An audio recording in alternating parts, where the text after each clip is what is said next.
Hello and welcome to Slice of Ace. Today I have a guest with me. Would you like to give a brief introduction to yourself and why you're here? Because there is a reason. Okay, yeah. So I'm Ameer Matani. I'm a 22-year-old uni student doing media studies. And yeah, I'm asexual and aromantic. I just came out last summer, so pretty newly come out. And yeah, I'm a YouTuber myself. I run the channel Stag Tech as well as Moviemation. One's a tech channel, one's a channel where I talk about animated stuff. And yeah, that's basically me. I originally met you because you commented down on one of my videos and said that you wanted to talk about aromanticism because, well, obviously that's something I, as a homo-romantic asexual, can't really speak to that, but I think that it's important for there to be representation for aromantic people as well. So basically, we're going to go through some questions which we came up with, and yes, hopefully, if they're for my aromantic viewers, it will be useful to hear someone else talk about things. So you said that you only came out a few months ago. Is that when you realized that you were aromantic? Or... Yeah, I knew about being aromantic, but I didn't know about being asexual. But yeah, I didn't know about, to be honest, I didn't really know about aromanticism straight away. I knew about that a bit later. But when I did know about that, it was pretty much straight away. But yeah, I've just always kind of been put off by romance. I just never really liked it. I never really saw why people did like it. I mean, I do obviously appreciate that people like it. I just don't see in the same way as they do. You know what I mean? No, I understand, because I think it's difficult when you don't feel something to understand why everyone else thinks it's such a big deal.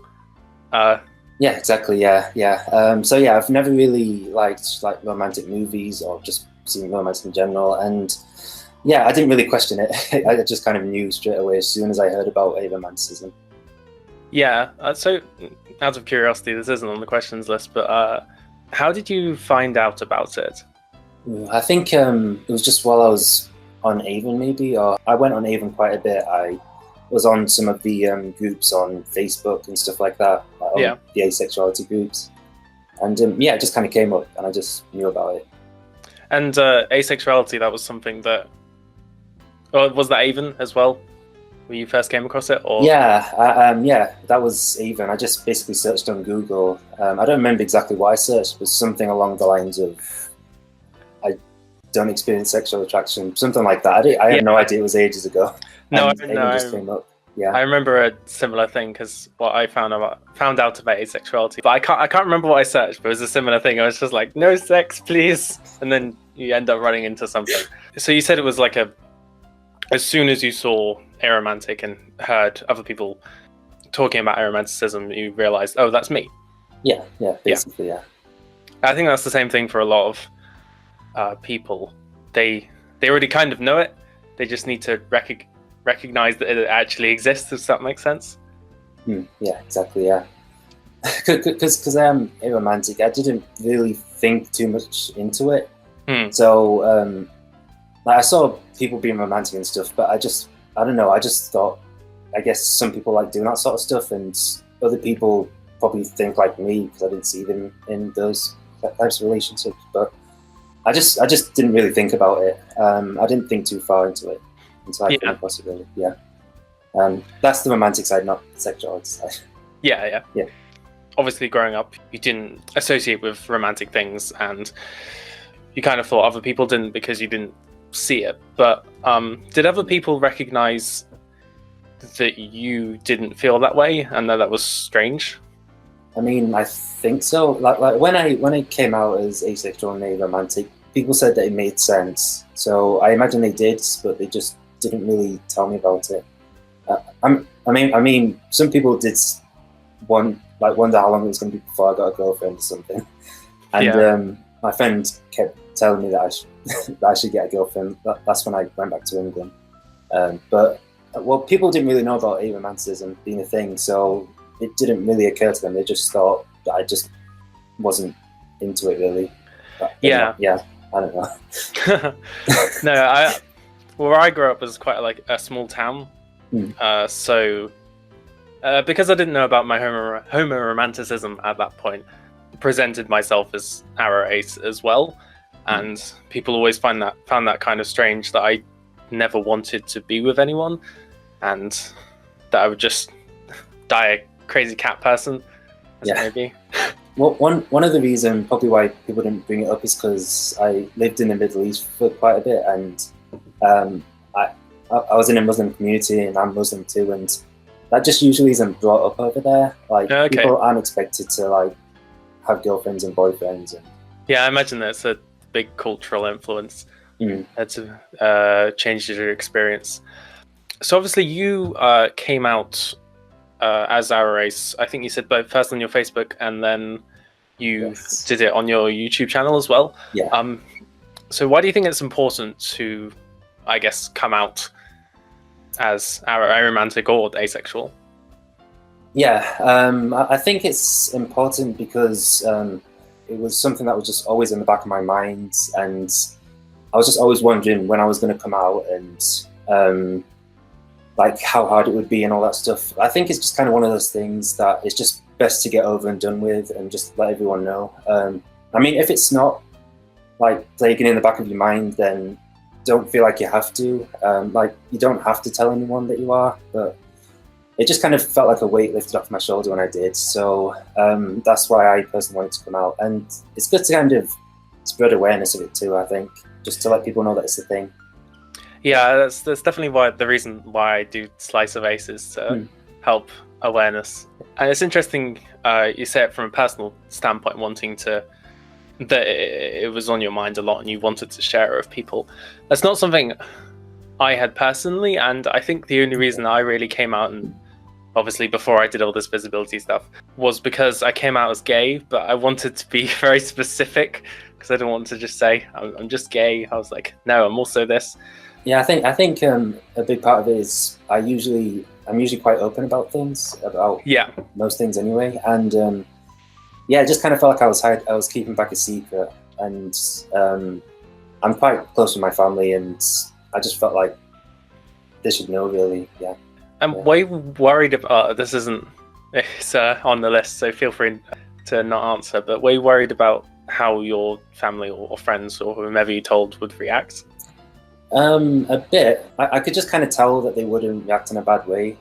I mean, there was maybe one or two people, but they reacted fine anyway. I knew nobody would like kick me out of anything or like disown me or anything. I knew it wouldn't get that bad, but I thought some people would just deny it and stuff. But no, everyone's been really supportive, and I wasn't too worried in the first place.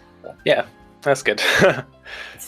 I guess there's less stigma around it than there is something like being gay. I guess asexuality is fine because you're not really doing anything. But you'd think so, but I've seen people who have like been quite vocal. Yeah, that is true. Yeah, but it doesn't make any sense. It's like, why are you angry that I'm not doing something? Yeah, exactly. Yeah. So I guess you may have already answered this, but is your aromanticism an important part of like yourself and your identity, or is it just kind of another thing like, oh, I like cheese sandwiches and I'm also aromantic? Well, at first I was pretty obsessed with it. Like, as I said, I'd always be on Avon, I'd always be on like Facebook groups and stuff. And I still love being like asexual and aromantic. I just like thinking of myself as that. I like being, I consider myself part of the LGBT plus community. But it's kind of, I'm just not as bothered about it anymore. It's just kind of, I know it's a part of me, and I just kind of get on with my life now. This is an interesting one. Have you ever been in a relationship? No, I haven't. No. That is not very surprising. Yeah, and again, I think it's because a big part of this because like just the culture. When I was in the Middle East, I was in the Middle East pretty much through my entire like high school years.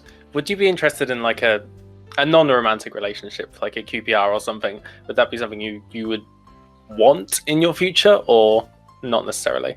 Honestly, I'm just not too sure. I mean, adopting is something that sounds quite nice that I'd probably want to do in the future. But I don't know if that'd be with someone else or just by myself. No, there's no reason to have a definitive answer for that at this point, anyway. But I was just curious because I know there are a lot of aromantic people who are interested in companionship, even if they don't want the romantic side of it. Yeah. I mean, I value friendship a lot. I've got like some really close friends, and I guess that kind of takes the place of it a bit.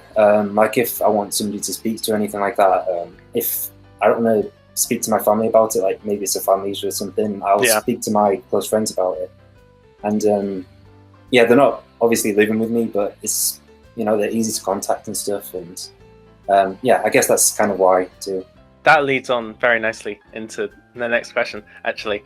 So I feel that in a society nowadays, relationships are valued a lot more over friendships. Like this seems to be the be all and end all of life, is to have a good, happy, long relationship with lots of sex and all that.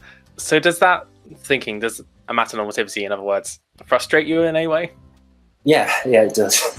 it does bother me. The fact that for most films, anytime there's a boy and a girl in it, they always have to have like a romantic relationship. Like there's only a few exceptions that I can think of. Yeah. It's been getting a bit better recently. Like Zootopia comes to mind.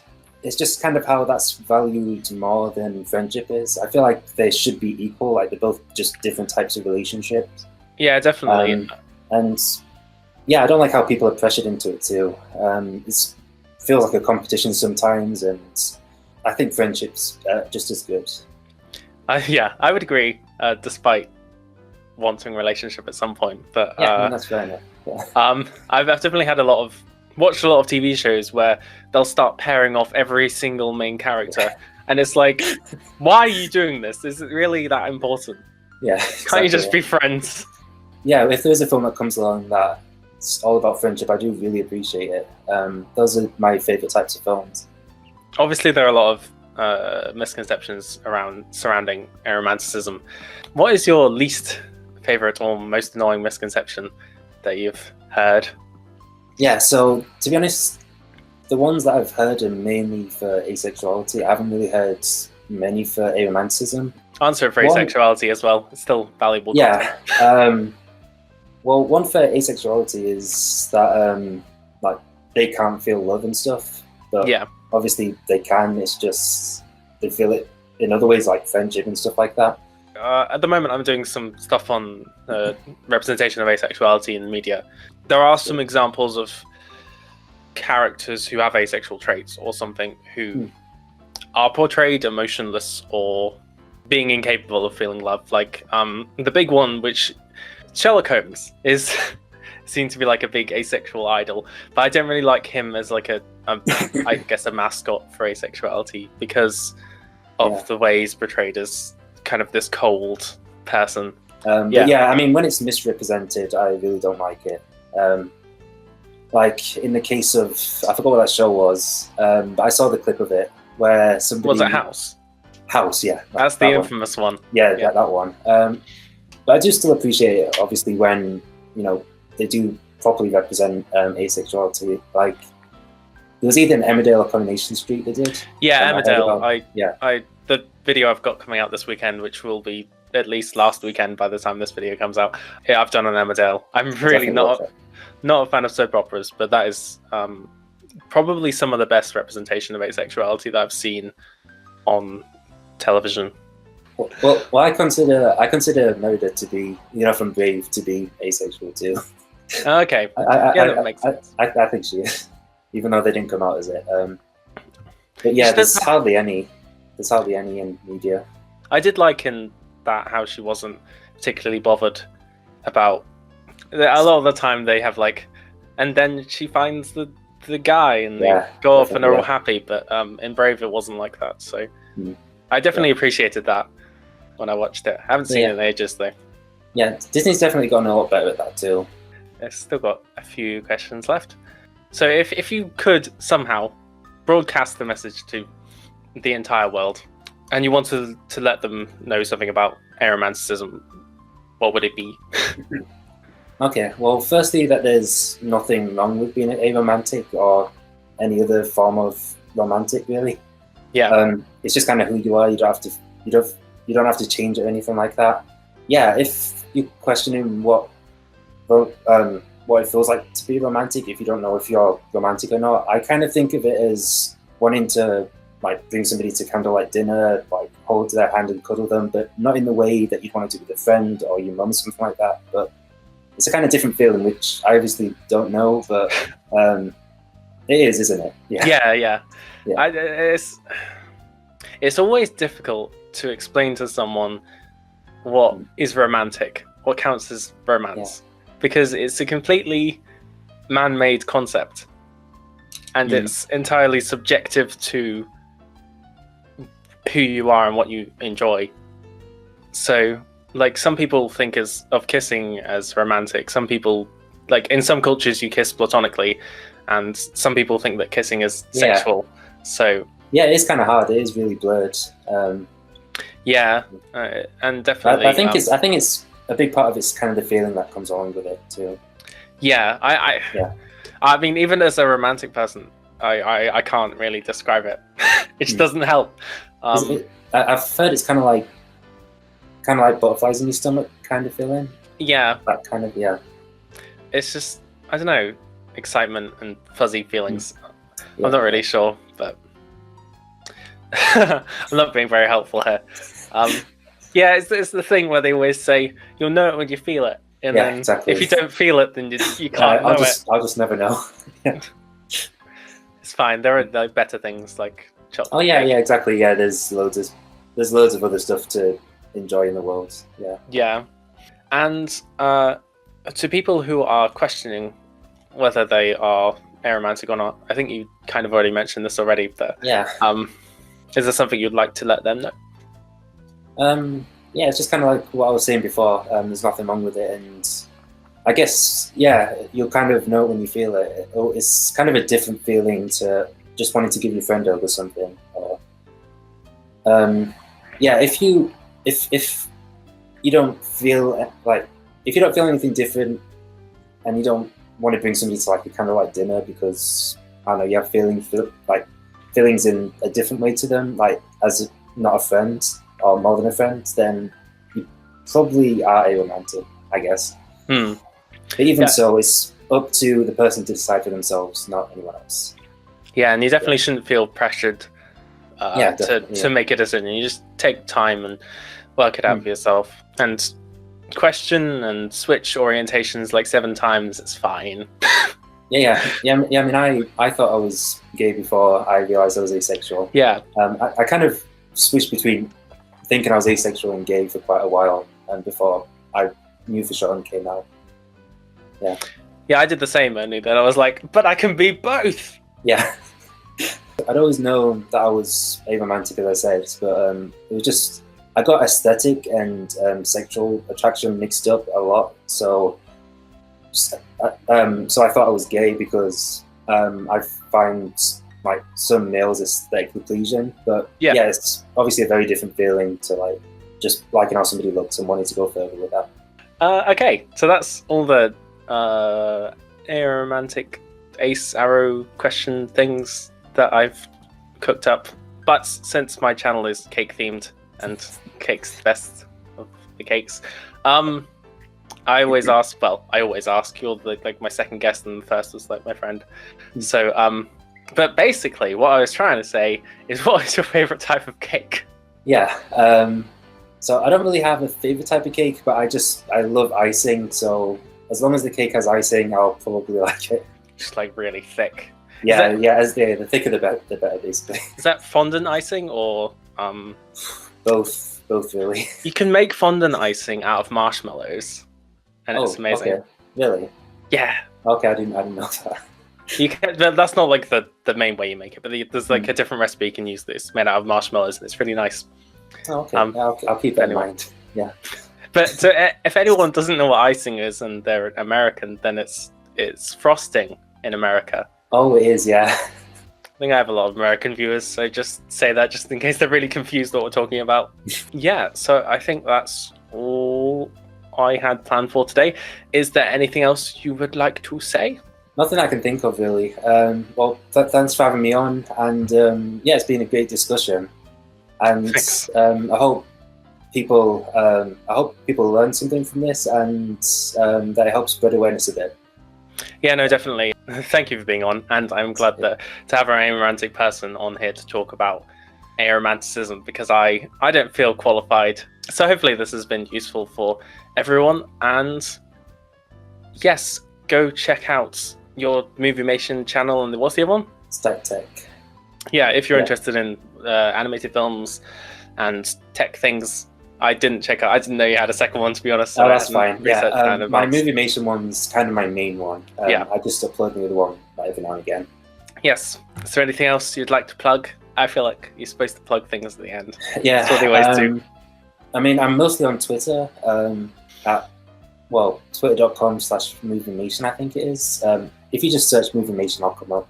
The best place to reach me is on Twitter, really. So yeah, if you've got any questions or anything like that, feel free to ask me on there or in the comments, because I'll check the comments on this video too. Yes, and I also have a Twitter account, but that's in the link or the description. There is a link, and it's in the description. Is what I meant to say. I'm very good at this sprechening. If you enjoyed this video, then please leave a like. I post videos every Saturday, so if you want to see more, then feel free to subscribe. That is all I had to say today. Have a wonderful day, and I shall see you next time. I normally wave. Okay. Bye. Okay. I'll wave. Hello? Hi. I may have just made up that. That's fine. Yeah. But anyway, they see my face often enough, so I'm sure it's fine.